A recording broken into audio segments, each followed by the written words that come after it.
mic check. We are live over here on Northside Plugged. Back at it. Another beautiful day of Northside Plugged. Sorry, I'm getting everything situated right now. Perfect. We over here on Northside Plugged, ladies and gentlemen. How are y'all doing? Great to be back on another beautiful Thursday.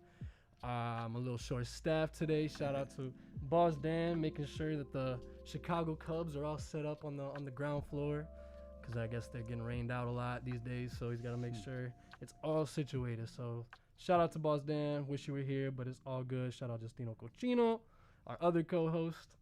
Left me by myself, but I'm not by myself because I've got the super talented Ray Alissa over here. How you doing? Good to see you.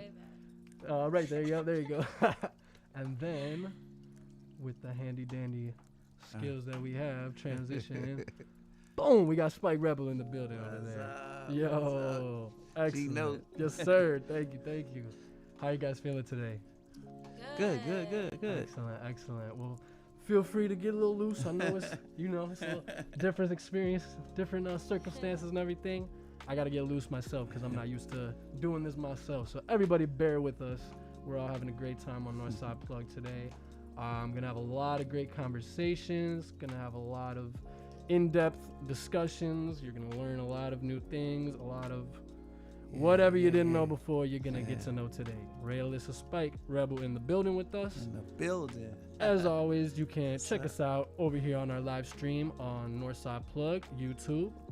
If you can't check us out on YouTube, you can listen to us on www.q4.org. The TuneIn app, iTunes Radio, and if you're on that old school radio, you can tune in at AM 1680. That is AM 1680. We are here at Q4. Always got to shout out Q4. Shout out to the family. They got us over here. We are not anything without you guys. So excellent. We got the what do they call in school? The house. What is it, the house stuff out of the way? Is that what they call it? I forgot. It was always weird to me too. Anyways, well, it's exciting. We are here.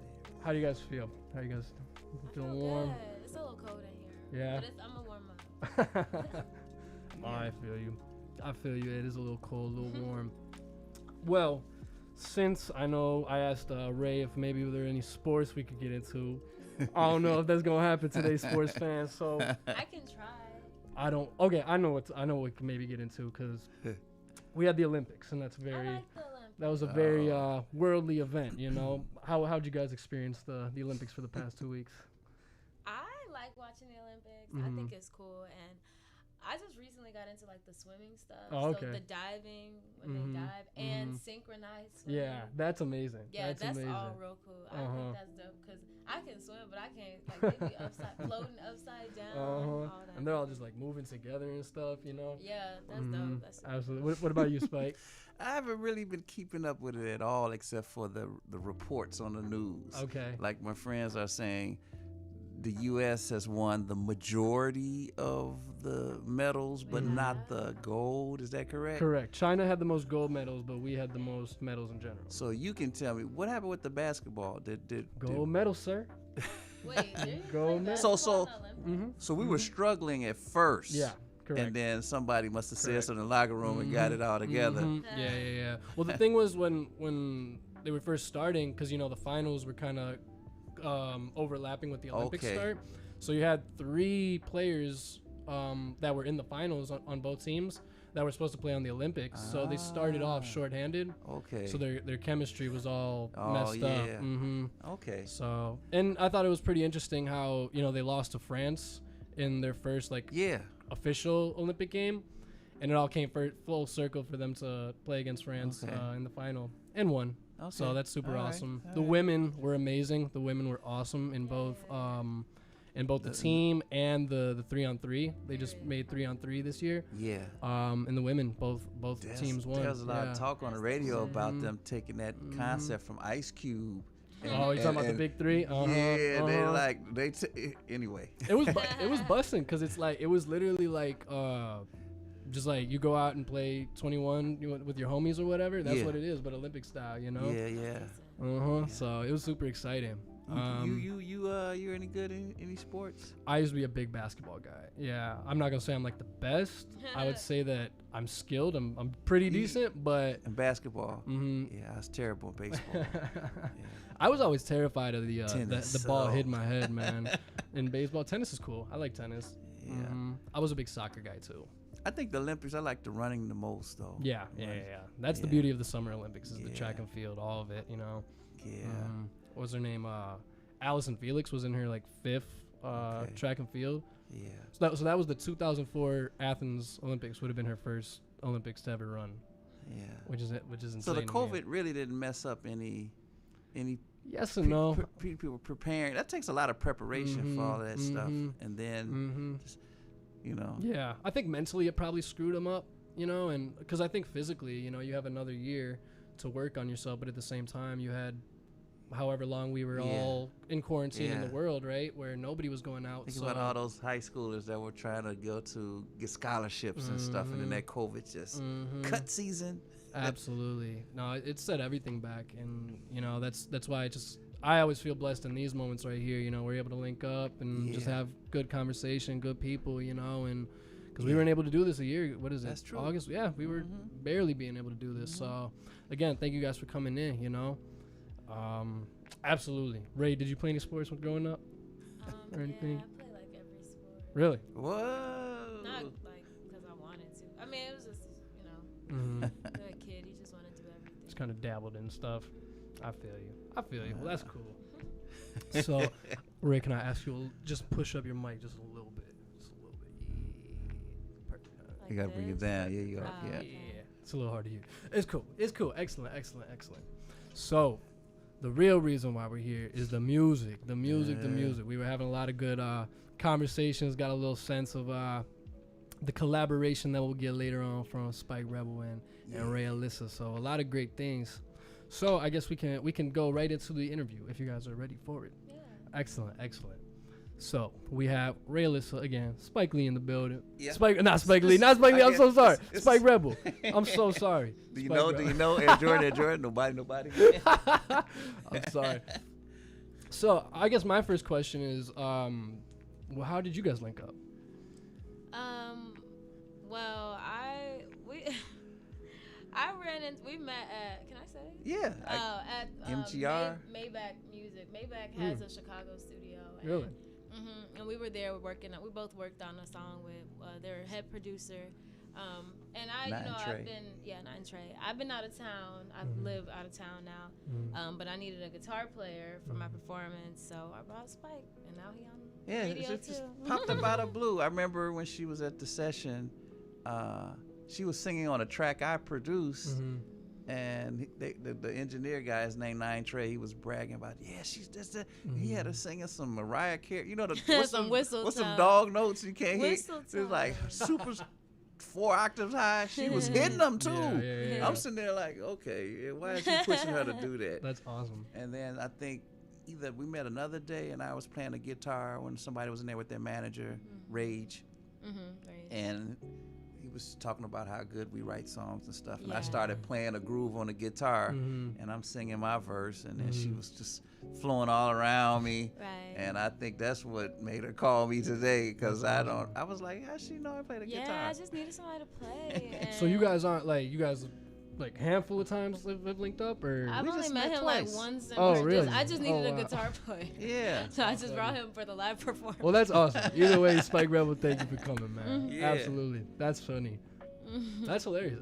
Maybach Music Studios, though, that really, I wasn't familiar with. That's awesome. I didn't know if I was supposed to say it. It's new. It's like not even ready to open, but we know the head engineer. It's like they started another division in Chicago. Sort of treated like a Def Jam here. Well, we go keep it low key. Right. As low key as we can at this point. No, it's all good. There's how many people? We got one person watching right now. They'll all come in. It's all good. You feel me? We won't put that part in the promo. But if that hadn't happened, we would have never met. So that's right. Exactly. Everything happens for a reason. So again, thank you guys both for coming. Yeah. So how would you guys? That's pretty cool, because I would not have guessed that you guys have only met like a handful of times. You know. So what would you say? Like, was there a certain spark of like chemistry that you guys felt was like, okay, we got to work together? I think we're both very soulful in the way of like we don't operate how modern day musicians and artists might, like we because I play a lot of instruments and so does he, and we were just talking about how everything now is so digital and so like digitized, and how, what like real instrumentation can do for music, or like what a real soulful vocal can do. So we just kind of bonded over that. And what would you say? I say, when I first heard her, from sitting back watching her in the booth, that's like, she sounds like that girl, her, you know, in that same vein, you know. And I was like, wow, that's good, because that's a different type of soulful from the Aretha Franklins, and it's like the new version, you know. Absolutely. So okay, that's interesting. So what would you say? What would be the context of a new version of soul? Because I'm not a soul artist, but I put a lot of soul into my music. So I'm really interested in like your perspective on what new soul, neo soul would be considered as. You gotta go first. No, you can go for ahead. whoever can feel comfortable answering that. I don't know. That's kind of a tough one. I think like they say, the bubblegum rap or the bubblegum songs, it's no feeling, but it's catchy. Yeah. But if I would say, like, for example, if you ask Ray to sing Happy Birthday, I don't think she's gonna sing it Happy Birthday. She's gonna Happy Birthday. She's gonna do something. You be like, woo, that was tight. It's not gonna be Fergie singing the national anthem. Right. Yeah. And so that soulfulness, I don't know. It seemed like in the past with Motown, you caught all of that. Then that era ended and it became more digital. And so the difference is, if she sings right here, right now, and I'm playing the guitar, I can vibe off her energy. I can build it up. She could give me a signal. I could slow it down. But with the computer, she only has to sing to the track, and then it's on the radio. But that live thing, and I saw Lettucey live. Oh my God! Look, they gave everybody that came to the show a CD, which was, the CD is always full of music, but when she did the performance on stage, it was 3 background singers. That's how her and a guy sitting back on the guitar. No other music. And it made you want to cry. That's awesome. And that was better than the one on the CD. You see what I'm saying? So that's the soul thing I'm talking about. Yeah. So. No, I very much appreciate that, man, because I'm as we were talking about, I don't want to say I'm that like program producer, but at the same time I am. There are advantages, you know. And the thing that I could say that kind of, you know, I'm not a full instrumentalist anymore. You know, I dabbled in it as a kid, but then my passion just kind of like went down in it. But then later on, I found that music again was my passion, but then it turned into like rapping, artistry, vocalization. I wanted to produce. And I don't know, man, I feel you, because I know a lot of producers that they don't have any type of musical background, you know, or maybe very minimal. They didn't play any instruments, but, you know, they have their favorite producers, artists, whatever. So they're like great at programming, you know, or they could put in like they can make a very good sounding beat, but they may not understand the full like the music theory behind behind it, how the chords interchange. Mm-hmm. You know, that's kind of crazy because I went to college, Northern Illinois, for a music degree in jazz, right? Okay. So all the stuff they teach you in those 4 years is totally different from the RZA. The approach, but then it's sort of like if you're gonna be on a game show as those guys read charts and all that stuff. But then if we just vibe, and then that's a. But both are equally beautiful sometimes, you know. Absolutely. You just gotta know how to do it at the end. It's like I feel like music, you know, is always gonna be that medium, but it's like, and I feel a person is a medium too. So Ray, you're a medium between God and the people, you know, and you got your message, you got your because that's how I feel as an artist. I feel like, you know, God gave me a message that I needed to speak, and I just had to figure out how to tap in, you know, and that's where the soul comes in, you know, and you guys being so tapped into your soul vibe, I think is gonna take you guys a long way, you know, because you guys are doing it the natural human way, you know. I think so too, and I think that being in LA, that's what's gonna set me apart a lot. Yeah, and just bringing in like that whole multi-instrumentalist thing, and you know, layered vocals and all that. Like, you don't get everybody in LA wants to be an artist, but you know, not everybody truly knows music Sure. or knows artistry or what true soul is like. So I'm excited to bring that to the music industry. Absolutely. Yeah. Well, that's a great segue into. So that's a fast forward for the people that don't know. Ray is a Chicago artist first and foremost. We can't let her slip off of that. You know. Right. Whatever you're comfortable with. If you want to give the people that don't know you just a little like quick synopsis of you from where you're from. And then you can lead it up to, where you are now going to LA. It doesn't have to be, every detail, whatever you're comfortable with. So, my name is Alissa. And I am from Chicago. And I've lived in Chicago and between Chicago and Hammond, which I do claim because I did go to high school there. My whole life, and no, not like that. My whole life and everything that I have kind of built for myself career-wise has been in Chicago. But I'm kind of ready to conquer new territory, as I call it. And I'm just really ready to go to LA. And I just have a lot more connections now. I kind of know what I need to do. And I just really need to be in a place to do it. So I just graduated college a few months ago. So Yay. So it's a great time for me to just go and start over. I don't want to get complacent or stuck. So I'm just going to go. And I'm literally leaving on, Monday? So, yeah. But I'm not going to be an LA artist. I still want to be I want to be a Chicago artist that lives in LA. We going to ask you in a year. You feel me? Right. I might be walking down the street. I'll be like, Ray, she turns the corner. I'm LA now. I'm Hollywood. No, I don't rock with these Chicago artists I don't anymore. wanna We going to see. We going to Hey, see. the hell with Jordan. No. Lakers. Nah. Lakers fan and everything. She going to the LeBron jersey. Right. on. Purple and yellow. Purple and gold. I'll be okay with the Kobe jersey. I'll respect the Kobe jersey. But I see a LeBron Chicago jersey. has my heart. I see a LeBron jersey, Right. Miami, anything. I'm gonna be like, Ray. She gonna be rocking in her It's all videos. love, but ooh, Okay, I might do that. that's hilarious. Dang, that's tough. So, you kind of gave that. So, like, how do you feel? Like, how does it make you feel? You're like literally right here before you make that next leap in your life, and that's huge. Honestly, I'm excited. Like, I feel like it's about time. I feel like I'm so talented, and I think I'm right where I'm supposed to be. Like, I think that had I started doing as much as I'm doing now any sooner, I wouldn't have graduated college. But yeah, I'm super excited. I think it's gonna be amazing. I honestly think that when I get to LA, it's gonna be real fast paced after that, and especially like I know exactly what I need to do.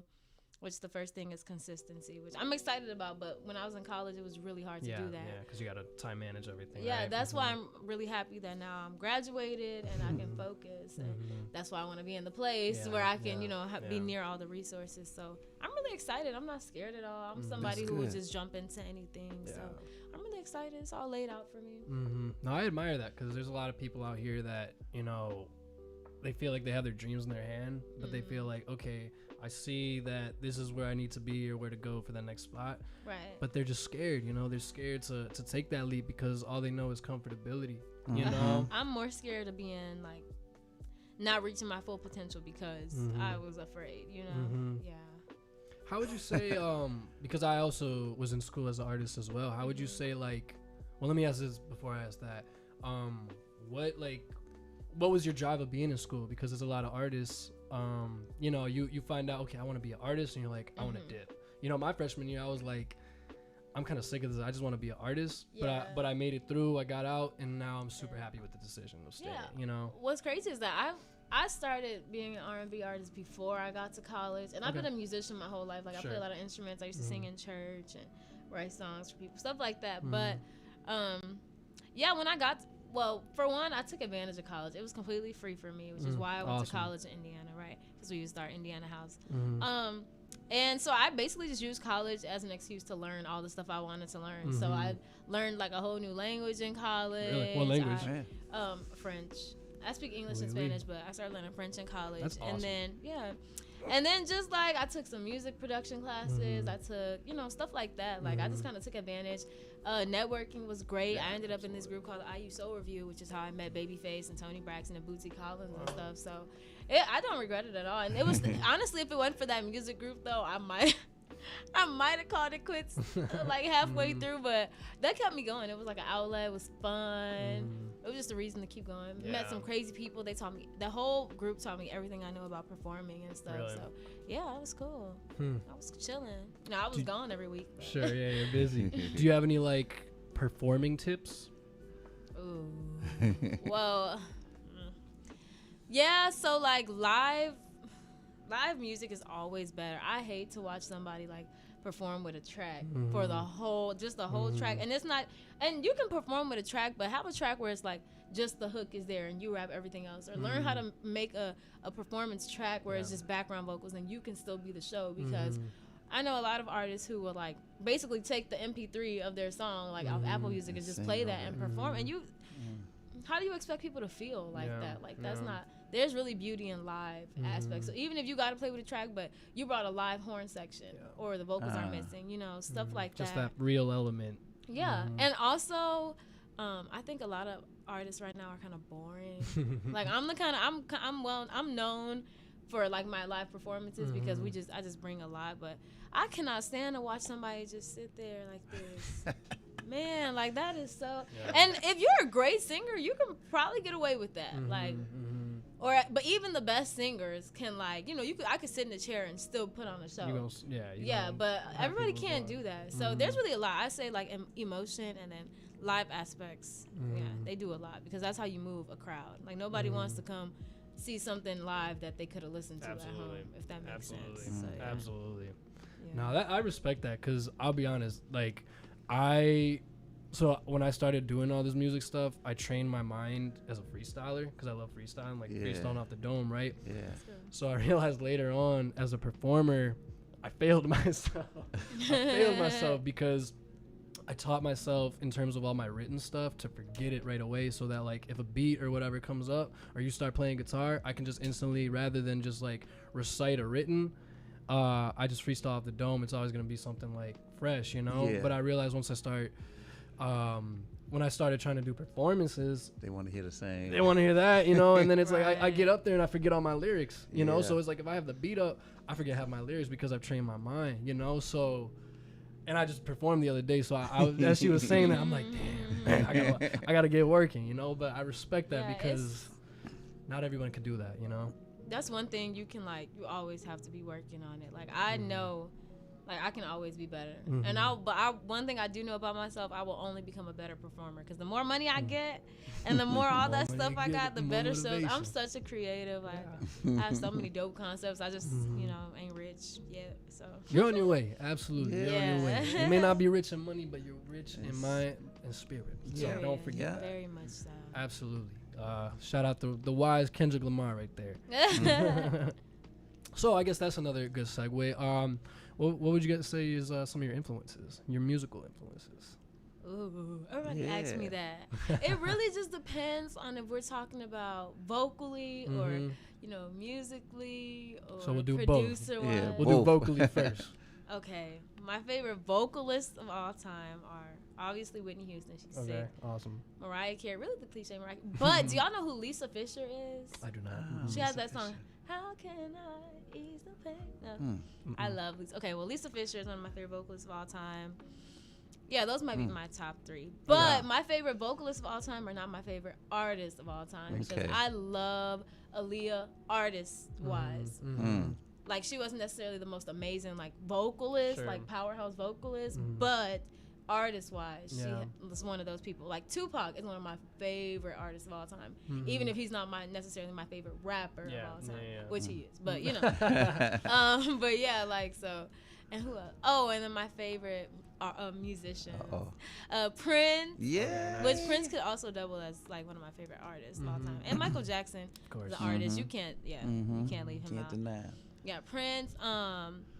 I really love Bootsy Collins as a bassist. Do y'all know who Bootsy Collins is? Yeah. He followed me on Instagram. Shout out Bootsy.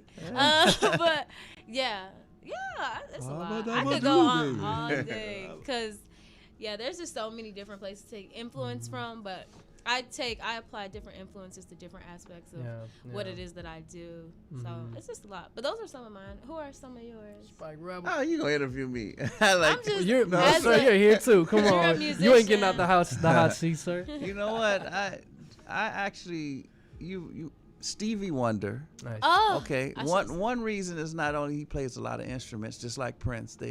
That's what amazed me about Prince. His first couple albums, I was like, wow, all the credits, him, keyboard, vocals, all the backgrounds, everything. Right. So that got me interested in playing a lot of instruments too. Sure. But Stevie Wonder, his bridges or his changes are not like bubble gum. You could predict what most of the stuff, but he'll come with something, and it's still beautiful. So Stevie Wonder, I didn't know he played the drums either till later. And then I love the Clark sisters, Karen Clark, Shirley, and them. I'm saying since I was a little baby listening to the records, it was something about the whole sister team. It did something to me. I always liked them. They're a gospel group. Okay. Yeah. Well, you said they were the Clark sisters? You don't know who the Clark sisters are? I don't. Now I grew up more of as a funkster, like Parliament and George Clinton and Cameo and those all. They weren't really like no Luthers or something. They weren't really singers, but funksters. So there's something about those sounds. So I'm a cultivation of all of that. That's awesome. Yeah, but Prince definitely. Prince, Stevie Wonder, and that's it. That's awesome, man. That's awesome. See, I feel like mine's kind of all over the place, but I would say mine's a little more contemporary. But in terms of like older, I mean, Michael Jackson, of course. My influences are Michael Jackson, Gorillaz, Lil Wayne, Kendrick. I love the Beatles. What about Black Sabbath and Duran Duran? I'm not a huge my mom listens to a lot of rock. Police. I like the Police. Police, U2, they're cool. Yeah. But you like the Beatles. I wasn't crazy about the Beatles, but the hits they play on the radio, yes. But Beatles got a serious catalog. Oh my God. That Michael Jackson still owns, rest in peace. Kids are still making money off that catalog. He owned however much of their masters. I don't know how much, but that's ridiculous. Like, Michael Jackson owns the Beatles masters? Come on, man. Yeah, so those songs will be used for car commercials, anything. And it's like, that's why the business is so important. You gotta going into it, and that's why, school-wise, I think that's so important that you had that. Whether you were taking music classes or not, just understanding, I don't know, the corporate setting of everything, and understanding as an artist what your place is and all that, because I think there are a lot of artists come in uneducated in a lot of different aspects. Do you have anything to say about that, like how you feel? You're obviously a smart person, but in terms of how your schooling helped you to, like, I don't know, kind of feel even more confident and more evolved into stepping into this next journey of where you're at now. More so the club that I was in school, like the IU Soul Review, just being a part of a group that's performance based, and you learn so much about the industry, you learn so much about the professionalism, which is so important. And there are some life skills that college, like, that I really believe that some people that don't go to college just won't understand or won't fully ever master, because college really does teach you a lot, like even socially, even if you don't remember anything academically that you learned, like college has a lot of social aspects to take away. So, and then I studied international stuff, so I can communicate with anybody. Like, I'm really good at communicating with people and seeing things from different perspectives. Like, my whole outlook on the world is a little different, so I can analyze like a chart from somewhere else and be like, oh, this is why they're responding like this, or like it's just and then my minors are music and Spanish, so the music minor did a lot. The music minor really got me keen on like all the theory stuff, which I really didn't want to study music again, because I've been studying music my whole life. But college music education was a little different. It was more application than acquisition, if that makes sense. So all that just kind of not only made me a better artist, but makes me a more well-rounded individual as well. So I think that is very useful. But some people don't want to spend the time doing it. But I was balancing a career, and like, I know I'm nobody yet, but I definitely I would drive. You're somebody that hasn't gotten the full recognition. But I would drive home and back, and it was a lot just for shows, or fly to LA on a Tuesday right after my exam, and then be back for class Wednesday morning. Like, Wow. Yeah, Yeah. that's a lot. But a lot of people can't do that though. No, absolutely It's really not. about how ambitious you are and how, you know, dedicated or whatever you want to call it. But yeah, it's a lot. Absolutely. So were you playing like a lot of instruments during that time too, or In college?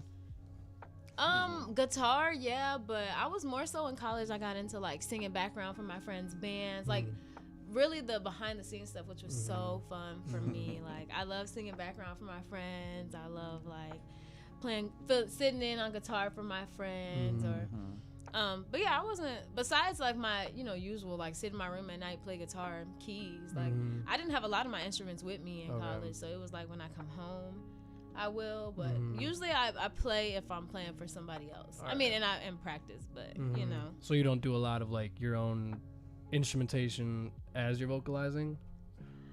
Sometimes. Usually not in my bigger shows, just because it'd be so much going on. Like, you gotta be focused on. Bro, there's like guitar players, bass guitar player, 3 background vocalists, keyboard, keys, drums, a whole horn section, like a saxophone, a trumpet, and like it's just a whole, and it's just a lot. And usually since we be on smaller stages, I ain't got no room to play to play nothing else. Right. Yeah, so I gotta be like, you know, the front man. But yeah, as I get on bigger stages, I definitely would love to, you know, a little trumpet and a little solo or something. That'd be fun. So what's your full array of instruments? Piano was my first instrument. Nice. And then I started playing trumpet, actually. I actually didn't start learning guitar till later on.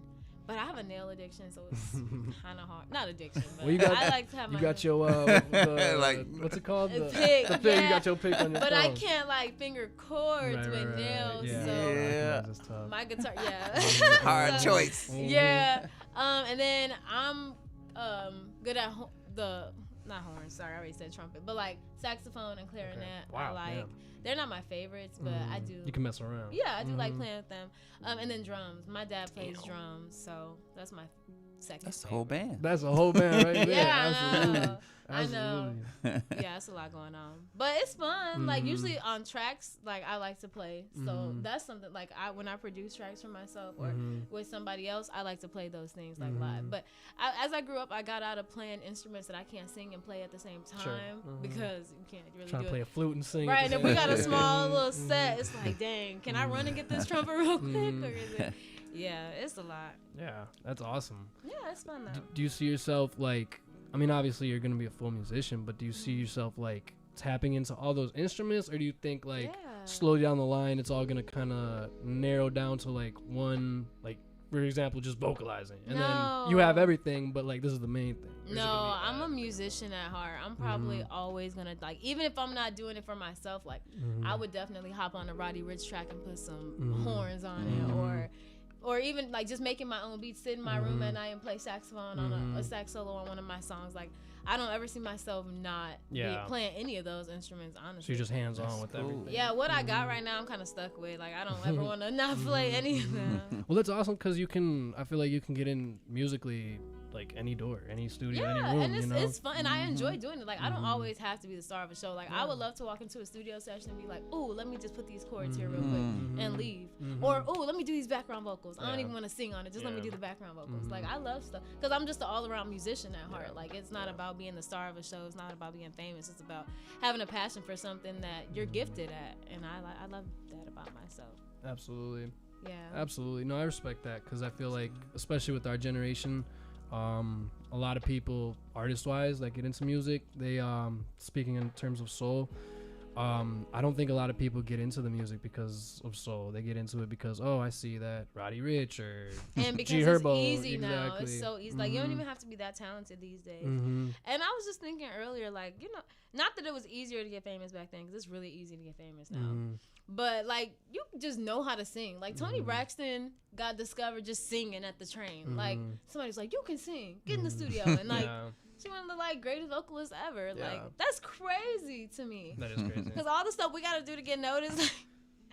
Which I guess is not that much if you hop on Instagram. But you know, it's just different. Like they were really talented. They were really talented, and that meant something then. But now you can be the most talented person that everybody's saying is. yeah, you're talented, but do you work hard? Or yeah, you talented, but do you have the following? And it's like, it should be the opposite. Yeah. You know what I mean? Yeah. Like, let my talent grow, my following, or give me a chance because I'm gifted and we can turn it into something. And that's like the industry now just lacks that. Like, I agree. It's really like lackluster. It's really lazy. Like, there's no more like, let's turn her into a star. She has a talent, let's turn her into a star. It's like, oh, she got the look and the sound already. Let's just kind of like give her a voice, or let's kind of give her a talent, which is so backwards to me. But. Well, how do you feel you can kind of maneuver through that? You know, being knowing that you have this confidence, knowing that you have everything that it takes to be a star. You are a star. And you know. Honestly, just to be 100% honest, I'm probably gonna have to just use that to my advantage. I'll probably just have to, like, that. That's my pitch. Like, I'm talented, and I have the look, and I have the sound, and I know how the industry works, and I can produce, and I can sound you just gotta throw. And I hate to say it like that, but you really just have to know your strengths, and then once I'm in the door, I can kind of do my part to revitalize that. So if it's like I have to start my own label, and I pick talented people, and then people see what that can do to the industry, and it's like, oh, we need to bring this back. Look at look at how the people on this girl's label are, like stuff like that. But absolutely. You don't hear too many people talk like that. No, you don't. She's already there. Like, you don't. Thank you. because a lot of people are thinking, oh, I gotta get that record deal. Oh, I gotta get that label. You get that 360 and you're stuck. Yeah. And that's one of my biggest fears is, of course I want to be in a certain place, but at the same time I'm in no rush. I'm not just gonna sign the first thing, and I can assume that you wouldn't either. And that's why obviously knowledge first and foremost is so important as an artist, but I think too your team around you. And that's what I do not have. But yes, team is so important. What would you say? Because I have a lot of people around me. I don't want to say I have like a specific team. I feel like it's kind of building that way right now. But how would you say for you, especially mentally wise, like, because it affects me a lot of times too. How would you say mentally wise, like, that affects you, knowing that, I've got all this greatness within me. It's gonna pan out, but just those, those dog days, those days where it just feels like things aren't moving. How do you get through that? How do you motivate yourself? Ooh, that's a good question, because I have a lot of those. Honestly, writing a song always helps me feel better. It's like, no matter how I'm feeling, and I'll be like, no, I'm so sad right now. Writing a song will not make me feel better. And it does. But also something that really works, if you're really feeling down or stagnant, do something super proactive. So like, I'll be feeling really mad, like I'm not doing enough, or like I'm not gonna, like, this is not gonna work. And then I'll message my videographer like, hey, can we do a video soon? Or I'll draw a storyboard for a music video, something that makes you feel productive. That's what helps me. But honestly, when I get a better answer, because sometimes I be stumped by that, but you just really have to remind yourself who you are. And I just tell myself, or I'll call on my friends like, hey, let's have a writing session, or let's do this, something that makes you feel productive, and something that will remind you that of your potential. And then being with your friends and stuff who are also in the same boat, because every artist is gonna feel like that. That helps too. Yeah, it really just depends. Absolutely. Or you could pray. Praying, you gotta pray. You gotta have that works. That works. You gotta have that faith. Like, hey man, God, you up there? You got my back. I hope today's feeling a little shaky. Nah, for real. Because I was gonna say most people, most teams, from reading and my experience, they say you need a manager, an agent, an attorney. There's some people say the security guy, like, it's crucial. Where's my money? Go get my money, or she not touching the stage. That type of that. And then the other person may be the role manager plays a role too, or that person that before you go to they're taking care of your laundry, the food, the car, all of that. That's a lot, so you can just focus on you. Then the booking agent. That's the other one. They get they already know what shows are coming around the world and coming through Chicago for 5 days, and they're tallying the money percentage from the seats.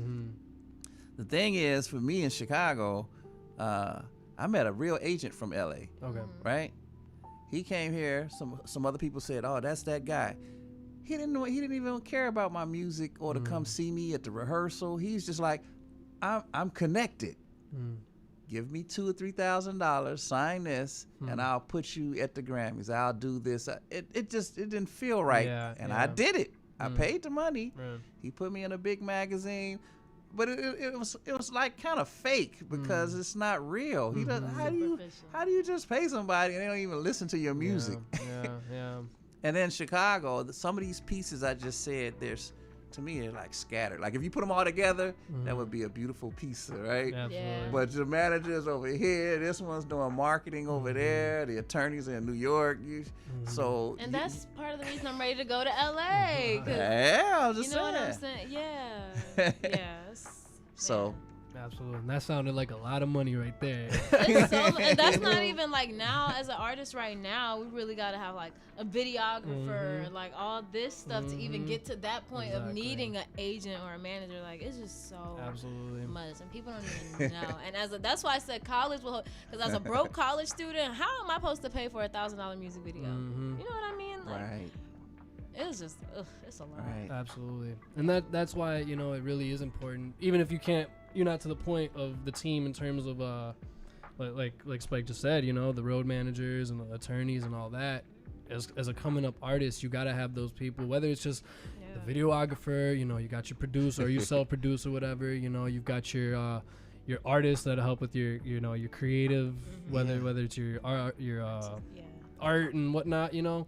Just to put you out there as much as possible of an artist, like you need that team. Yeah, that machine, man. And I would say at this point, like as just the upcoming artist of where I am, which is not far but not nowhere, your best bet is to find a team of people who believe in you 100%. That will do it just because they know that you're going somewhere. In your vision, Like they know that you're gonna be somebody, so they don't mind, you know, settling right now or putting in the work right now because they know later the reward will be. And I'm still looking for those people, which is crazy. But another reason I'm excited to go to LA because I know it's some hungry people out there. So, yeah, absolutely. Damn, I had a question based off of that, but I forgot.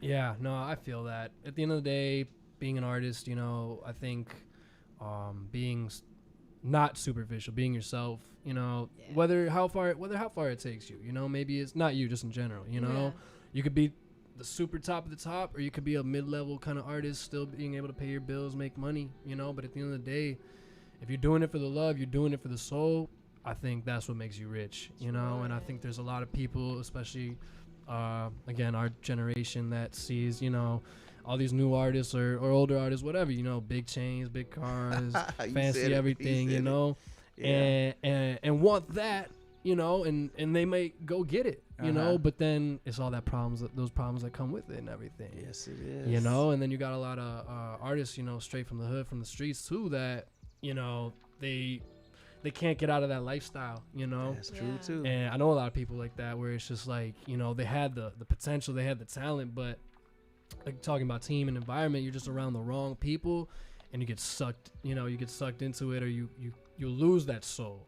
Yeah. You know, so I mean, and some people think there's just one way in, and right, it's like, absolutely, you gotta know how your talents can contribute to where you want to be, because, you know, like you play a lot of instruments, just like how we were at Maybach. I wasn't there because I was recording a hit single. I was there doing background vocals on a song. Right. But if that song blow up and it's like, one, I'm on the royalties. Right. And two, it's like, oh, who is that? You know, like, and that's my way in. Or I'll just be, we were just there and he just playing guitar, or we just playing keys. But had Nine Trey took a sample of me singing or him playing thing, and that's looped throughout the track, that's royalties. Then it's like, who is that? You know, like that's a way in. Like you really just have to, you can't be so selfish where it's like, if I'm not the star of the show, or if this, like, it's all about me right now, you really got to know how to maneuver. And the music industry is, like, the best way I heard it said by a manager, she said, you can't just walk into the music industry, you have to be invited in. And like at this point, you know, like you've been invited in, I've been invited in. It's like, you know, you got to keep that momentum, because you can get kicked out just as easily. But once you get your foot in the door, you got to keep walking in that, because it's easy to backtrack. But you just have to get in where you fit in, and be able to recognize when the door is open for you, though. Because I could have easily been like, no, I'm not going there. Like, I'm not doing that. But it's like, oh, yeah, I'm there. Like, call me whenever y'all need me. That's awesome. You know? Yeah. Are you guys able to share like what that moment was for you guys, where you felt like, I'm in the door, or I've been invited into that door. You feel me? And if you feel like that's too personal, you don't have to go into it. No, when I did the track. He has worked with some. I've worked with a lot of people. Spike was in the studio with Lauryn Hill. Yeah, that was an experience. You hear it? He's been around some people. For That's real. awesome. Roy Ayers, Layla Hathaway, Yeah. but Lauryn Hill. Common flew me Really? to New York, and we were just hanging around the studio waiting for Miss Lauryn Hill to come in. When she came in, it was amazing to me coming from Chicago. I had never been flown anywhere when you get off the airport, they're holding your looking for your name, ready for the limo and everything. That's cool. And hanging in the studios. I'm coming from Chicago in the basement just making beats. Sure. Common picked me because he liked that raw. It wasn't the radio sound. Yeah. So to make a long story short, Lauryn Hill came in. Was not big headed or anything. She had an assistant. To me, it looked like a slave because it was like doing her toenails, right? Could you get your? She had her toes there. I'm looking. She doing her toes. Then she said, "Could you run to the store and get?" So that was her helper. But she was sweet about it. And what I noticed, Lauryn Hill, they said, "Okay, we're ready to start recording." She didn't want to go in the booth. This is a big studio, red lights, booth. She wanted to sit like right where you at, and she felt comfortable kind of right with the engineer guy. And that was, so I said, I could do this at home. I could you got the right headphones, you know. And it was amazing. I saw her look at Common's pictures. They were trying to pick as an artist. They had like, let's say it was Ray. She would had on a table in the studio like 5 different outfits with 10 or 20 pictures of each outfit. Lauryn Hill was like, she's looking at all the Common's pictures like, I like that one. So what I noticed, Common's managers, like women pick out certain things that they see. The dudes would be just like, oh, that dude, well, no, they're looking at your teeth, the nails, the hat, the way your face shine. And so they had numbers on the back of the pictures. So they said, if out of all these pictures they keep picking certain ones of Common, that's the one we use for the Facebook or for the magazine or so that was new to me. Sure. And her background, I went to one of her rehearsals. She told the 3 girls that were auditioning, no showboating, this is for backgrounds. We don't get in the middle of the tour and then you want to be Mary J. Blige on me and then mess up the rest of the, no, I'm hiring you all to sound different. I don't want you to sound like me. I want a raspy, this, and together it gives it a soulful. So that was interesting too. That's very interesting. You know, I bet she stayed in New Jersey and had a mansion. The kitchen was like her office. Really? Like this studio right here is her kitchen. You know, I feel like I'm in the kitchen right now. So what that also showed me was that they be working, Sure. planning. Like if this is your kitchen, they're like, okay, that's where they're going. They're going to a prison. They're working on comic books. They're doing over this or that. I'm like, wow, I didn't see that in Chicago. It's like, let's just get together and freestyle, flip. You know, no, they got plans. So that was interesting to see. That's awesome. I had a question about. I keep forgetting my questions. Lauryn Hill. Oh yeah. And because what you said. That was when she left the Fugees. I guess sure. she was going solo. That's when I met her. Sure. Yeah. Okay. Wow. So yeah, she knew even more so because based off your comment where she was like telling the backup singers. Yeah. I think that's so important, man. You got to have the communication because it's like you can hire those right. Ray could hire those 3 singers and she may not know them, right? And the jump is like. Everyone's smiling their face. It's all cool. We gonna do, you know. But you get in the middle of that tour, and like you said, one of the girls wants to be Mary J. Blige. She's trying to take Ray's spot, and then it's like, it's you know, it just shakes everything up, you know. So that was new. Yeah, I've been naughty by nature's block. That was scary. My buddy couldn't remember which house was his, so now we drive around the block slow, and it's like 40 dudes with big trucks on the corner, and then so you go around twice. Man, dude, you better get this house right, man. We can't keep riding around this. But I've been to Case. You remember the singer Case? He had I met some of Puff Daddy's producers. I don't know if he had 6 or 8 of them, but Young Lord, he did the Biggie Hypnotized. Okay. I met Big Pun. Nice. I met a lot of people, but I don't have pictures of everybody. You know what I'm it'd be saying? like But from my personal experience, it's that was leaving Chicago. You start meeting, you know. Yeah. You know another thing. You know another thing that's crazy when you see these people in New York or whatever. They're not the same names as in the movies. So if you call them by the name that you saw in the movie, they might get offended. Really? Like that's not, you know. Do you have like an example? Of course, I would get offended. Yeah, because you might have had a role where you got beat up or killed somebody, but when you're just in New York working and walking down the street, you don't want to get caught. You know. I feel you. Yeah. Association. So that's not. Shrek. Yeah. But New York was cool. I was looking for trying to find the Wu-Tang stuff. I didn't. Okay. I met Inspector Deck at Mobb Deep at something, but that was it. I didn't meet too many other. I saw Craig Mack. All right. Yeah. That's awesome. So like I said, New York, Chicago, they do respect us there. You know, because we have a different edge, a different sound. Chicago is like a melting pot of. I don't know how you want to say. Yeah, it's a melting pot of everything, and people can see that in other places. It was.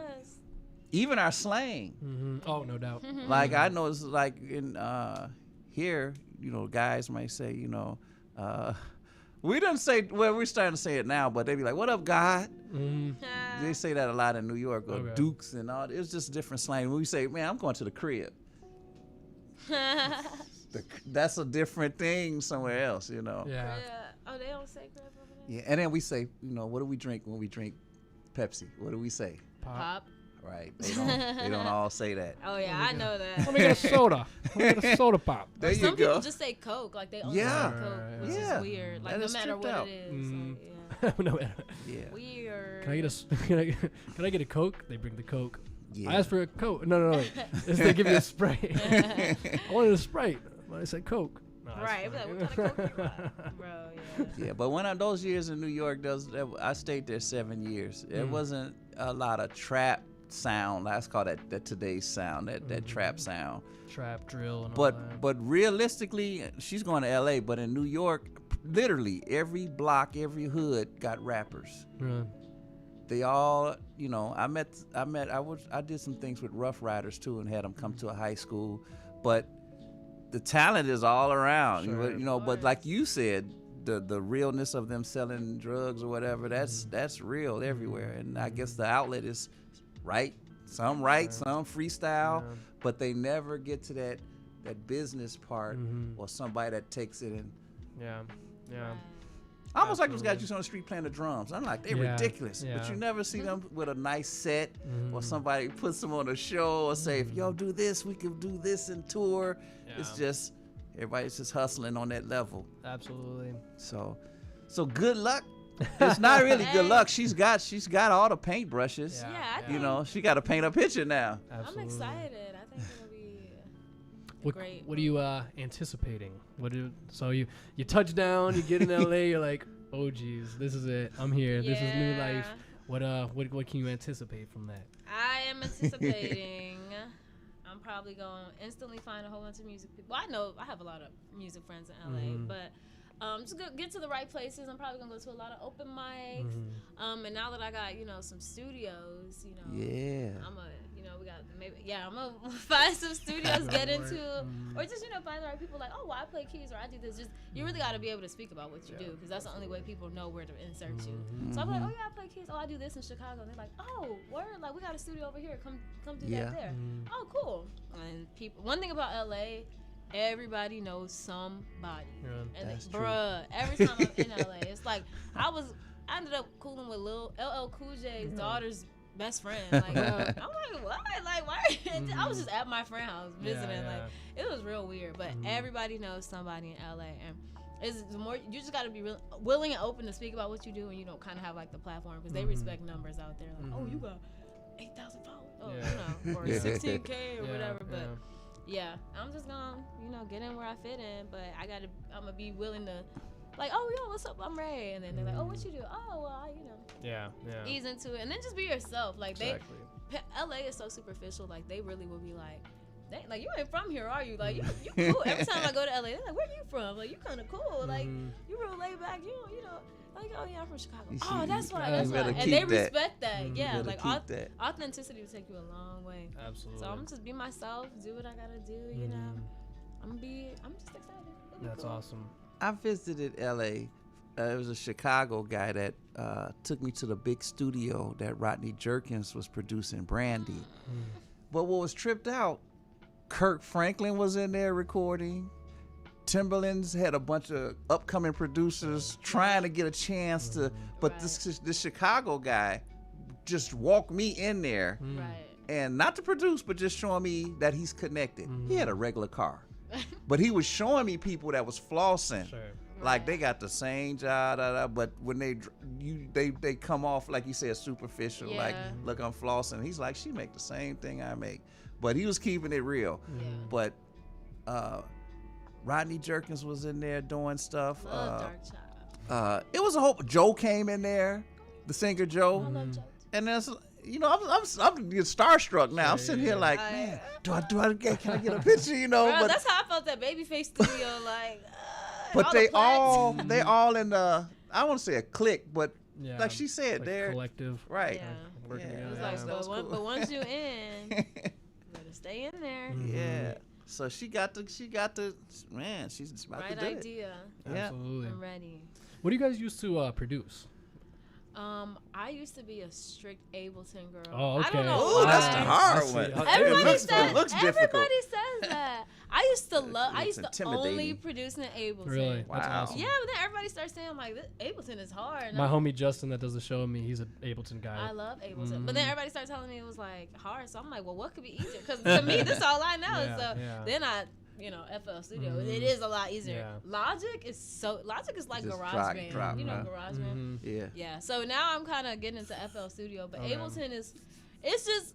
When you start something when you're little and that's all you know, and it's just easy. So Ableton is where when I tried to do my first own little EP, Yeah. I did the whole thing on Ableton, That's so I just know awesome. how to do the instruments. Mhm. And what's crazy is I barely even used real instruments. Like I did Really? it all automized. Like Okay. I did it with my the letter keyboard. Yeah. So I learned sure. the Like piano this, on the right? letter. Yup. Yes, Yeah. and I just was playing it, and I learned the drums. Like Yeah. it was real crazy. It was fun. That's though. awesome. I mean, yeah, That's Ableton is awesome. my thing now. What do you? I'm Pro Tools. I'm still 8 Everything now is Pro Tools, because I'm a producer that plays a lot of stuff. When you go to different studios, Spike play the piano, Spike play the guitar, Spike the track, whatever. They all use different stuff. Like she Yeah. said, Logic, Cubase seems to be for most of the older guys, Okay. but Fruity Loops, that's a different mind state. Like if you're a really Bruh. musician, that's a different Yeah. world. Yeah, Yeah. FL Studio is really for like you don't know nothing. Just, let me Just go. punch But they could Literally. be some dope stuff with that. But I'm Pro Tools and I have Reasons. It just actually Reasons is probably better than Pro Tools. Most studio guys use both. Mm-hmm. They do stuff, but structuring the song with Reasons, you can click click click click. Yeah, find yeah. a hook, Sure. change, put it all. So I've heard a lot of good things about Reasons, but I've never experienced it for myself. But from an overall scope, they're all machines to copy your ideas, Yeah. to paint your ideas on. Literally. And it's like cars, a motorcycle, a boat. They all get you, Mm-hmm. in just different ways. It's that medium. Yeah. Literally. But that auto-tune thing is not my... You hear it on everything now. So some people hate it. Some people use it with just a touch. Yeah. Just to, So I've been messing around with a lot of vocoders that you could play the guitar and make it talk. That's awesome. Oh, I that's think Peter cool. Frampton did that. Okay. Now I'm not trying to be T-Pain and then you got the Roger Troutmans and Yeah. all of those, but a unique sound that's my own on that. So I've been playing around with different vocoders. Yeah. Have you ever done the mouth thing where it's Oh, like that's that the- tool? Ooh. Yeah, I've always that's the wanted to voice do that. box. That's awesome. Only thing that's bad about that is your saliva. You- you can't try. Yeah, Like you at want to the try it dentist. now? like at the dentist. But most of the vocoders, you don't have to put your mouth on it. You Okay. just play it and it catches the frequency, which is dope. Which Which is different from what Lil Wayne and them. That's just push. What did they call it? The harmonizer. Just the, Oh, the straight up yeah. auto And so no matter what you say, you can say "Marry That Little Lamb" and it sound like. sound good. Yeah. Yeah. Absolutely. No, I mean I like using autotune a lot, but not too much, and I had to experiment a lot, so I felt that Find that because- right, that exactly spot. because when my voice is very raspy and I started off like rapping, I didn't pursue like, yo, I'm gonna start singing. But once I started like stretching my voice, and my engineer, he was the one that started just throwing auto-tune on my voice. Yeah. I was like, okay, for sure, you know. And then you kind of have to do trial and error, and there's a lot of times where it's like, it's just the auto-tune is just all over the place. Like I don't hear Nas or Cypress Hill or something with. I don't even think you want to hear it on them. Right, you know? right. Yeah. Ray, do you use? I would say like a minimum amount of auto-tune for you at the minimum or at the max. Yeah, well, let me tell you this. I like when engineers now. Okay, let me see. When you work with enough engineers that don't know how to work with your voice, I hate to say it, but auto-tune kind of works as a cheat code. Because now after working with so many engineers, and I learned this from Joe at Miller Street Studios. I love him. He's cool. Joe Delfino? Yeah. Shout out Joe. He's been mastering all my music lately. Shout out to Joe. Joe's dope. He's awesome. So he told me he mixed and mastered one of my songs and he put Melodyne. And I was like, we could, yeah. Okay. I'm not familiar with Melodyne. To the tiniest degree. It's like, it's a version of auto-tune, but it's much more natural. Sure. Yeah. Yeah. And he was like, I'm gonna put a touch of this, tell me if you like it. And he did, and I was like, wow, I can't even tell. All it did to me was smooth the vocals out. Like it just sounded, a little smoother. And I'm like, wow. So now when I go to studios, if they don't do it right, I'm gonna be like, can you just put a touch of Melodyne? They'll be like, I don't got that. But I don't trust them to use auto-tune because auto-tune is actually not as easy to apply as people think it is. But people think it's so easy, and then your song be all, your voice be all out the key. Yeah, and when you do runs and stuff, it's easy to like for the auto-tune to not catch all the notes, and I don't like that. So yeah, I mean, if I have, I think I will always put a little bit of Melodyne because it smooths the vocals out. Like I like that sound. Smooth, little polish. soft. Yeah, literally. I think every artist needs just that little, at least. Yeah, but I'm not finna like T-Pain my track. Like nah, but a little touch, I think it does a lot, especially on like a harmony, like to just make them all sound and sing. I think that's. But I would never rely on auto-tune. Sure, like, cause the note for me, the note's gonna be perfect before I come out. You know what I mean? Like I'm gonna sing it right. You know I don't want to pitch correct and all that. That's not. Really and you do your vocal exercises and whatnot. Yeah, right? all that or whatever. I'm surprised you haven't seen the Melodyne. I don't think I have. You gotta check. You gotta ask somebody for that. Next time I go to ask Joe. If you see Joe, be like, "Hey, Ray said something about So I've actually never met him in person. He followed me on Instagram because we had somebody else come in here that was working with him, and then literally actually like 4 or 5 months ago, he was putting up like deals or whatever. He was just talking about his mixing and mastering. And for the longest time, my engineer, shout out Dr. Mindbender. I don't know if you're familiar. Fantastic engineer, awesome engineer. But my thing is like I want my tracks to be as loud as possible, and the mixes would be great, but it wasn't loud, Right.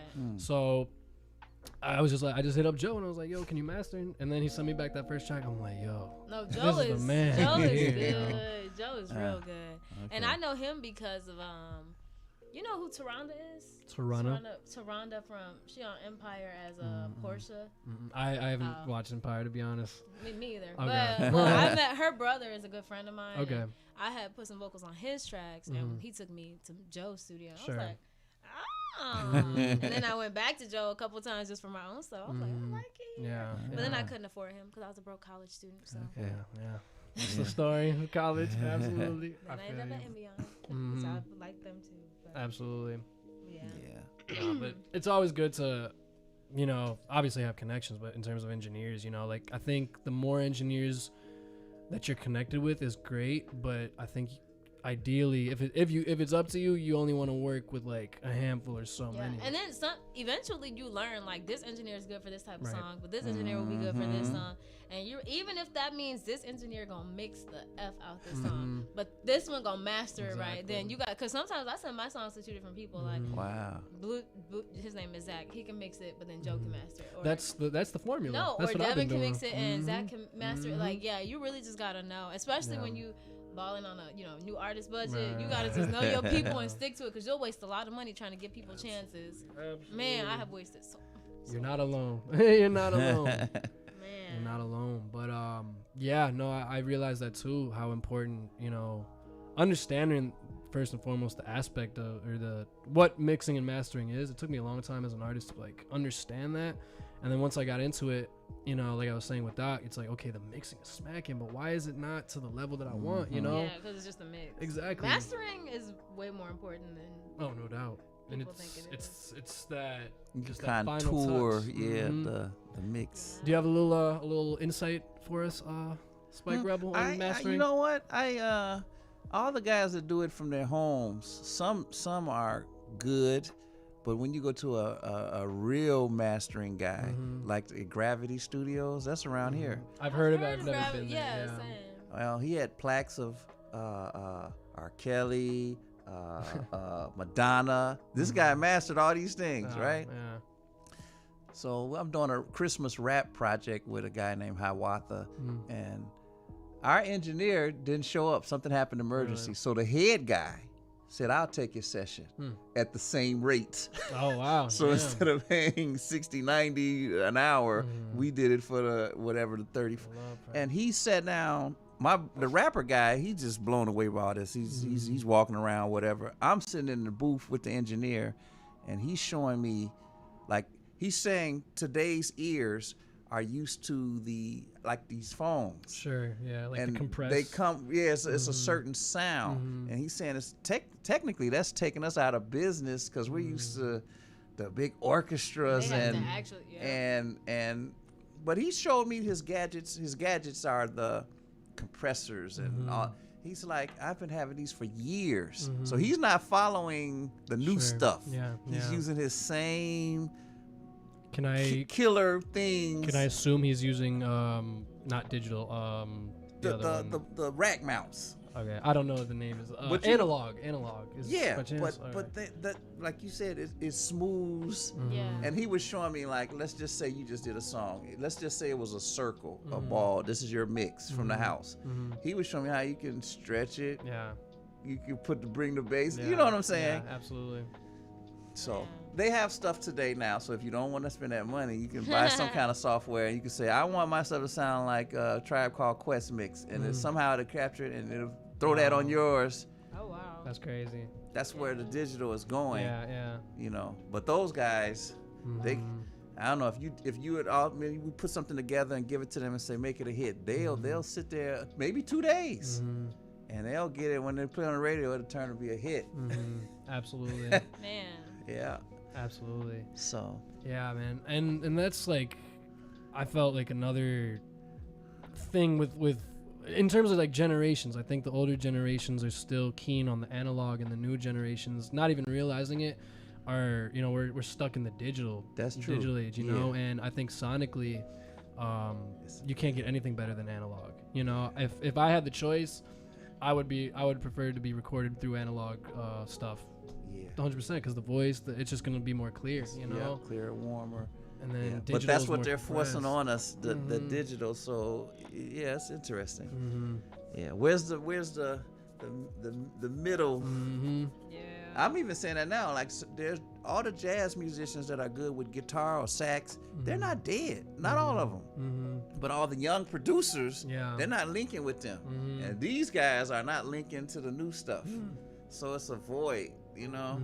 What would you say that the older generations, like, feeling kind of left out of the new scene, but want to get back out there? What do you think, like, in terms of what do they need for exposure?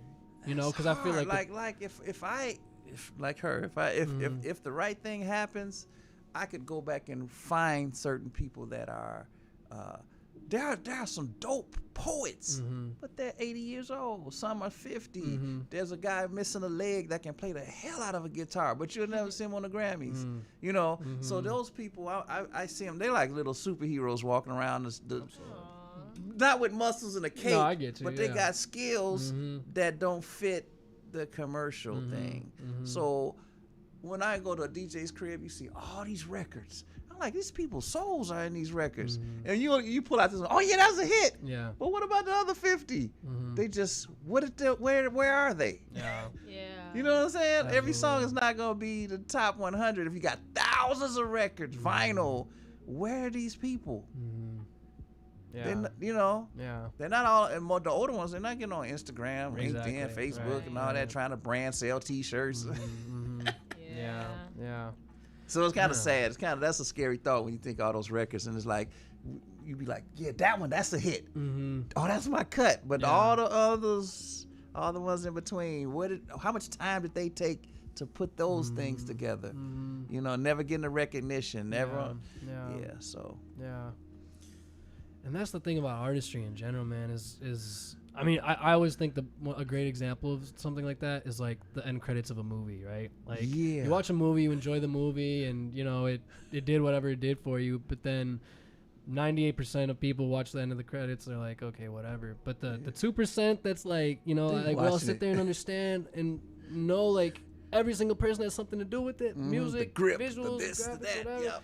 You know, I think it's so important to give credit to your peoples, you know, because so now that plays into today's digital. Like, I don't know about her coming up, but we used to open the album and say, "Oh, this is produced by." Like I said, I used to look at the Prince credits. Who's playing this? But today, you get the digital. You're not buying a CD or an album. Most of them. So now it's just like that's a cut. Who produced it? Yeah. They don't even know what he looked like. Yeah.